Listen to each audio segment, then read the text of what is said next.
Rome's gold did not disappear in a single night, but if you look closely, you'll see the exact day the empire's shine began to rot. It wasn't when the legions lost a battle, or when a barbarian crossed a frontier. It began when Rome's gold, the metal that built its power, started quietly slipping away in a way no one dared to admit. And what followed was a collapse so forbidden, so uncomfortable, that even modern economists avoid the truth buried underneath it. Most people today believe Rome fell because of the barbarians. Some say corruption, some say overexpansion, but almost nobody talks about the final, toxic secret Rome's economy was built on gold, and the gold ran out long before the empire did. That is the mystery buried under 2,000 years of dust. How does the richest empire on earth reach the point where its own money becomes worthless? And more importantly, why does this pattern look terrifyingly familiar today? To understand the last days of Rome's gold, you have to step backward to a time when Rome's economic engine still looked invincible. Roman gold coins, the aureus and later the solidus, carried the reputation of unstoppable trust. A Roman coin wasn't just money. It was a guarantee backed by centuries of military victories, overflowing mines in Spain and Gaul, and endless tribute from conquered territories. For generations, Rome could spend endlessly because the empire constantly absorbed wealth from others. The gold flowed inward, Rome expanded outward, everything made sense until it suddenly didn't. The first cracks appeared long before anyone noticed. Quiet, invisible fractures hidden behind the grand speeches in the Senate and the polished marble of imperial palaces. Rome stopped conquering new lands. It ran out of fresh territories to tax. And without new conquests, the supply of gold began to shrink. But the empire's appetite did not. The legions still needed salaries. The bureaucrats still demanded pay. The public wanted bread and entertainment. The emperors needed loyalty, and loyalty was always purchased in gold. Rome had created a system that depended on something finite, yet it acted like that thing was infinite. As the empire expanded, Rome became addicted to spending. Every emperor feared one thing above all, an angry army. So military pay increased, soldier benefits increased, retirement pensions increased. But there was a problem no one wanted to face by the 3rd century. The gold that once poured into Rome was now trickling in like a dying stream. Mines began to dry up. Trade routes became expensive to protect. Foreign tribes disrupted supply lines. And the millions of aureus coins Rome had minted over centuries began to disappear, melted down, hoarded, taken by merchants who no longer trusted the Roman state. Inside the imperial palace, the crisis was becoming obvious. Outside, the public still believed everything was normal.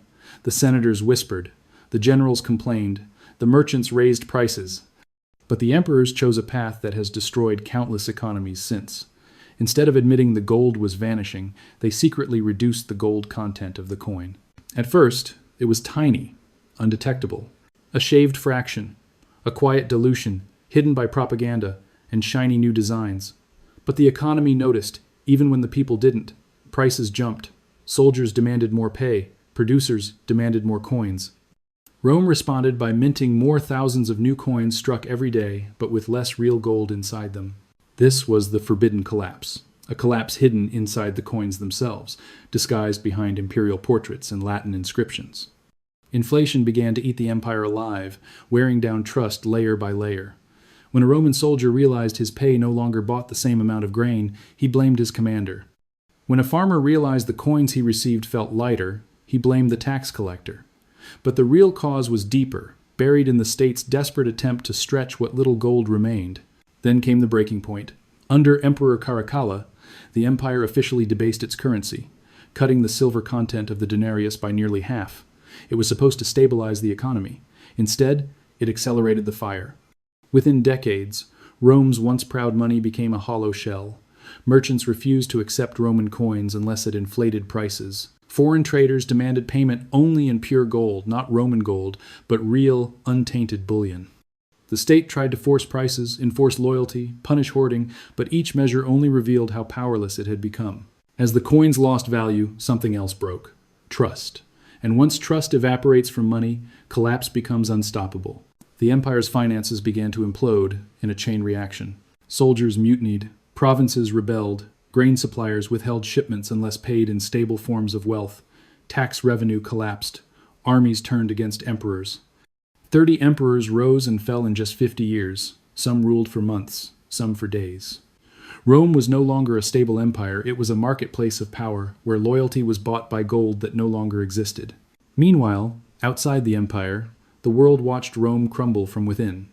Tribes across the frontiers realized the empire no longer had the economic strength to sustain the armies guarding its borders. They tested the defenses. Rome struggled to respond.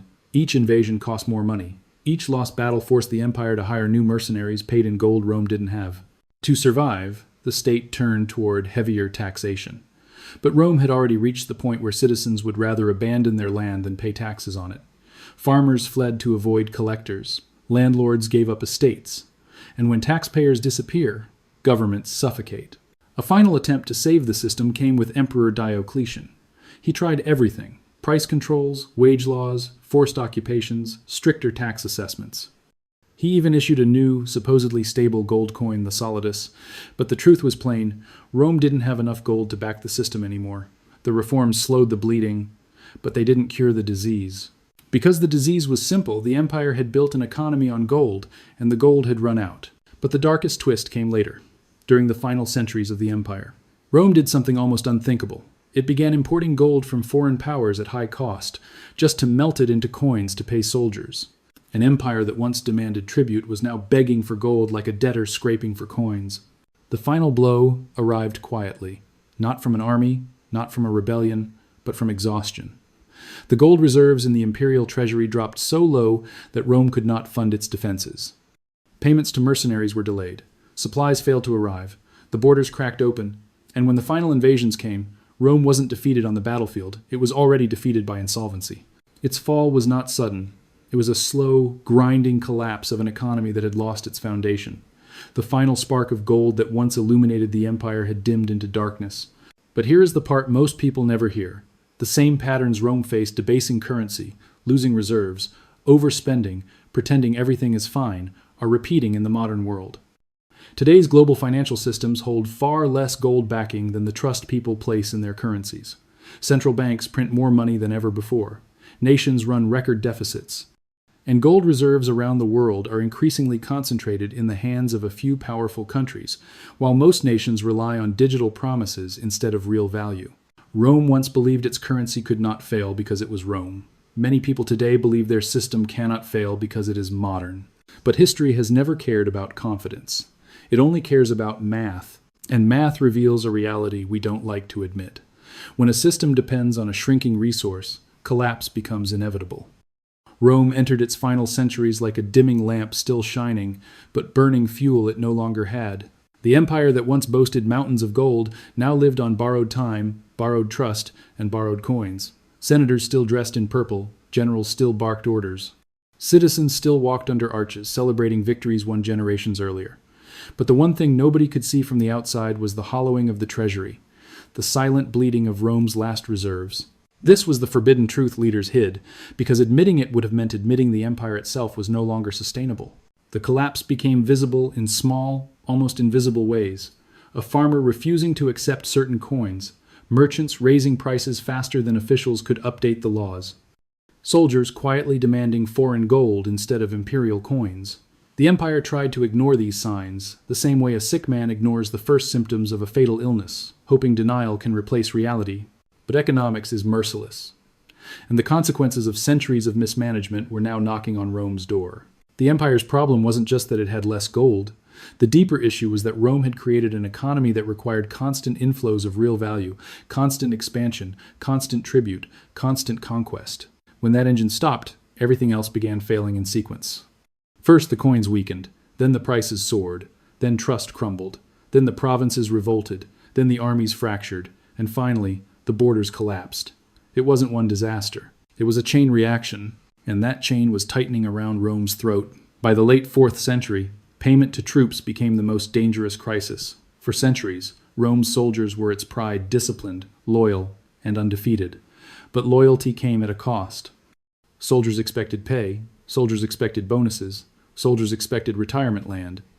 When the empire delayed payments, the legions turned restless. And when the legions became restless, emperors lost their crowns. Many were murdered by their own guards, stabbed in palaces that could no longer protect them. To handle this pressure, Rome hired more and more foreign mercenaries. These new fighters, Goths, Huns, Franks, did not share Rome's culture or loyalty. They were loyal to gold alone. And Rome paid them with gold it didn't have, melting sacred artifacts, religious treasures, and whatever was left of the imperial reserves, just to keep the frontier armies standing. This was the deadly spiral. Rome needed gold to survive, but every year it spent more than it obtained. Every military defeat cost more gold. Every attempt to defend the borders required more mercenaries. Every mercenary demanded higher pay, and every failure made Rome look weaker, forcing even higher payments to keep the armies from switching sides. By this point, Rome's currency wasn't just debased, it was broken. Coins that once held 95% purity had fallen to single digits. Bronze washed with silver, copper pretending to be gold. Money that fooled no one. A system built on image rather than substance. The people adapted in the only way they could. They abandoned the currency altogether. Barter returned. Commodities replaced coins. Land became the preferred form of wealth. Grain was safer than money. Cattle was safer than coins. Some families buried pure gold in clay jars and sealed them underground, never spending it, because holding gold had become safer than trusting the empire. Rome didn't just lose its gold. It lost its ability to store and measure value. And once a society loses that, everything else begins collapsing. In the countryside, landlords took advantage of the chaos. They offered protection to farmers in exchange for loyalty and labor. It sounded like a simple trade, but this was the shadow birth of medieval feudalism. As Rome collapsed, powerful landowners replaced the government. Authority shifted from the emperor to the estate. Farmers pledged themselves to local lords because the empire could no longer protect or pay them. Rome's gold crisis wasn't just an economic disaster. It was the trigger that broke the structure of Western civilization itself. Meanwhile, inside the capital, panic turned to desperation.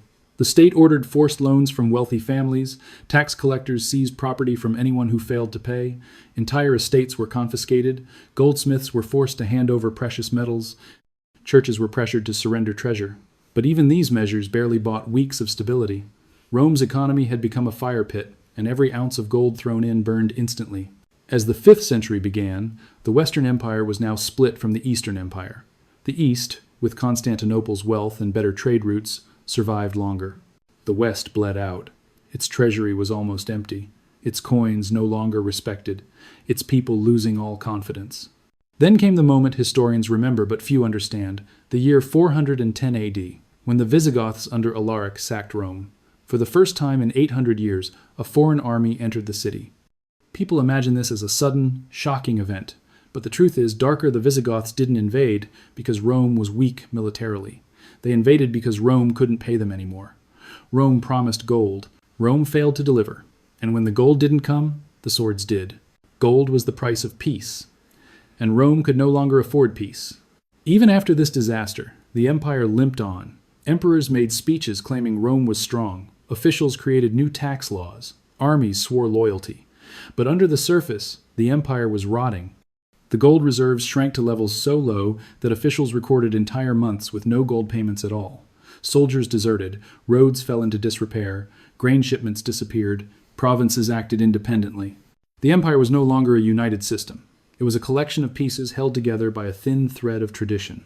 The final collapse came when the last emperors attempted one final trick. They tried to pay foreign tribes with land instead of gold. They offered them territories within the empire in exchange for military service. It was a desperate move. It temporarily solved the payment crisis, but at a cost that became fatal. Rome outsourced its own defense. The empire handed control of its borders to groups that didn't care if Rome survived. These groups took the land, took the titles, took the authority, and slowly turned the empire into a patchwork of kingdoms. There was only one direction left. In 476 AD, the Western Empire officially ended. But this was not the dramatic, fiery destruction many imagine. Rome didn't fall in battle. It didn't fall in a single uprising. It didn't fall because one man made a mistake. Rome fell because it ran out of gold, then ran out of trust, then ran out of time. The last emperor, Romulus Augustulus, was simply removed. No war, no heroic standoff, no glorious final moment. He was taken off the throne because the soldiers who should have defended him were no longer being paid, no longer loyal, no longer part of an organized system. And the man who replaced him wasn't even a Roman emperor, he was a barbarian king. The empire collapsed not with a roar, but with a quiet financial death. This is the forbidden truth that textbooks soften. that historians avoid. Rome didn't fall because of swords. Rome fell because of money. Rome didn't collapse because of invaders. Rome collapsed because of insolvency. Gold was the skeleton of the empire, and when the skeleton crumbled, the body followed. Now, the uncomfortable part begins, the part where Rome's crisis starts to look scarily similar to today. Because for all our modern technology, global banks, digital transactions, and complex monetary systems, the fundamental question remains the same. What backs the value of our money? For Rome, the answer was gold. When the gold vanished, everything else collapsed. For us, the answer is belief, confidence, trust. But trust alone is fragile. Nations today print more money than ever before. Some countries hold massive gold reserves, others hold almost none. Governments run record deficits. Central banks purchase assets with money created from nothing, and global debt has reached levels the world has never seen at any point in history. The pattern is repeating. Slow at first, ignored by many, denied by leaders, but unmistakable to anyone who has studied the cycle of empires. Rome's story is not ancient. It is a mirror, a warning, a pattern. The deeper you look into Rome's collapse, the more you realize something almost unsettling. The past is not a distant story. It is a pattern encoded into human behavior, political ambition, and economic shortcuts. Rome believed it was eternal. It believed its armies would always be paid, its borders always respected, its coins always trusted, its people always loyal. But an empire's strength doesn't disappear in a single moment. It erodes slowly, silently, and then all at once. And what caused Rome's gold to vanish is strikingly similar to what shapes the modern world today. If you follow Rome's timeline carefully, a chilling truth appears. Every major collapse began not with an invasion, but with a loss of financial discipline. Rome debased its currency. Today, nations debase theirs by printing money far faster than economic output grows. Rome pretended its coins still held value. Today, governments pretend debt levels can grow forever. Rome believed trust in its power could replace real gold. Today, modern markets believe confidence alone can replace real value. When the Roman state realized gold reserves were drying up, it kept spending more, not less. It refused to shrink its military, refused to reduce benefits, refused to scale down the imperial lifestyle. It was politically impossible to admit weakness. Leaders feared losing support more than they feared economic danger. They gambled future stability for short-term peace. That is the same mistake modern governments make. Nations run deficits so large they would have terrified ancient emperors. Countries borrow money to fund everything from social programs to military bases to political promises. And when the debt grows too large, the central banks expand the money supply to cover the difference, reducing the value of the currency itself. This isn't speculation. It is math. Inflation is a quiet thief, and like Rome's coin dilution, it eats away at stability long before anyone feels the full consequence. Rome's leaders tried to control prices, tried to freeze wages, tried to force the economy to behave the way the empire wanted. It never worked. Market forces always fought back. People found loopholes, avoided taxes, fled the system, abandoned the currency. The more the state tried to control the collapse, the faster people lost faith. Today, similar policies appear worldwide. Wage controls, rent controls, interest rate manipulation, artificial inflation targets. Governments attempting to shape the economy with tools that resemble Diocletian's edict on prices laws that history proved do not stop collapse. They accelerate it by hiding the real signals of financial health. And then there is debt. Rome's debt wasn't measured in numbers the way ours is, but in obligations. Military salaries, land grants, pensions, grain supply, public works. When the empire could no longer meet these obligations, people withdrew from the system. Farmers left their land. Merchants hid wealth. Soldiers threatened revolt. In modern nations, debt has reached historic highs levels, many economists once declared impossible. Every currency in the world today is tied to a nation's ability to manage its obligations. And yet obligations increase, reserves stagnate, and money creation expands. Rome tried to fix everything with one last tool: confidence. Imperial speeches, grand ceremonies, propaganda, images of emperors striking gold coins, pretending abundance still existed. But confidence cannot replace fundamentals. When trust finally collapsed, Rome collapsed. And the similarities to today's global system are too clear to ignore. Trade wars, currency battles, rising inflation, economic instability, international tension, financial systems stretched thin. These are not new problems. They are old problems repeating with modern clothes. Rome tried to buy peace. Modern countries try to buy growth. Rome tried to pay mercenaries. Nations today try to pay interest on unimaginable debt. Rome outsourced its defense. Modern countries outsource their manufacturing and supply chains, leaving themselves vulnerable when crises strike. Rome believed the world needed it. Today, many nations believe they are too big to fail. But history has never cared about size. History only cares about sustainability. And nothing is sustainable forever when built on shrinking reserves and growing obligations. Yet there is still another layer to Rome's downfall, a layer that connects even more directly to the present: concentration of wealth. By the 4th century, most of Rome's gold was held by the elites. The ordinary people rarely saw real gold coins. The rich grew richer despite the crisis. The poor grew desperate.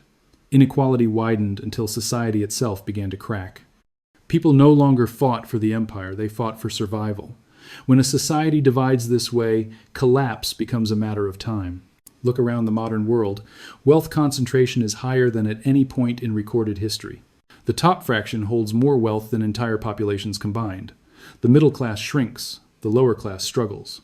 And in many countries, the currency buys less each year.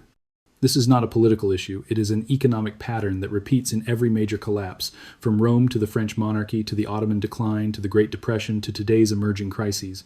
There is another parallel too powerful to ignore: foreign dependence. Rome slowly became dependent on foreign tribes for its armies, foreign traders for its grain, foreign merchants for its goods. It no longer controlled its own destiny. Modern nations depend on foreign manufacturing, foreign commodities, foreign reserves, foreign banks, foreign energy. And like Rome, when supply chains break, the cost becomes catastrophic. Rome learned too late that sovereignty does not mean control. Control depends on resources, production, and independence. Without these, an empire becomes a customer in a world where it once was a ruler. As we trace Rome's final decades, the pattern accelerates: gold shortages, currency collapse, public unrest, military desperation, foreign influence, political chaos, loss of trust, fragmentation, and finally, dissolution. Rome's fall wasn't a mystery. It was a formula that has repeated throughout history. Overspend, overexpand, overpromise, devalue currency, lose trust, collapse. The formula is old, predictable, merciless. And now, before closing this story, we reach the final moments of the narrative, the part where Rome's fate becomes a warning, not just a lesson. In its last days, the Western Empire still had its Senate, its titles, its traditions, its ceremonies, its symbols. But none of these mattered. The reality was simple. The empire no longer had the economic strength to sustain itself. And once the economic foundation disappears, the political structure falls, no matter how majestic it looks. Rome collapsed not because it was conquered, but because it was no longer capable of being Rome. And that leads us to the 3 unavoidable takeaways that echo through every century. First, no empire, no nation, no system is stronger than the value of its currency. When money fails, power fails. When trust in money fades, institutions crumble. Rome learned this too late. Second, wealth that seems infinite is rarely infinite. Gold, oil, credit, economic influence, all of it can vanish faster than leaders expect. Rome believed its prosperity was permanent. It wasn't. The same illusion exists today in many countries that assume their financial dominance is guaranteed. Third, collapse is never sudden. It is slow, silent erosion that becomes visible only at the end. Rome was collapsing for centuries, long before the final day. Modern systems collapse the same way, quietly, then violently. So here is the warning, the open-ended question that history forces us to confront. If Rome's downfall was triggered by debased money, overextended promises, shrinking reserves, and decaying trust, what happens when modern nations follow the same path on a global scale? Empires rise, economies expand, nations thrive, but the laws of economics never change. When value becomes illusion, collapse becomes reality. The last days of Rome's gold were not just Rome's story. They are a mirror reflecting our future, our vulnerabilities, and the hidden cost of ignoring history's warnings. And as the credits of this forgotten era fade, the final words remain simple. If you want more untold history, more hidden financial truths, more forbidden collapse stories, subscribe and like.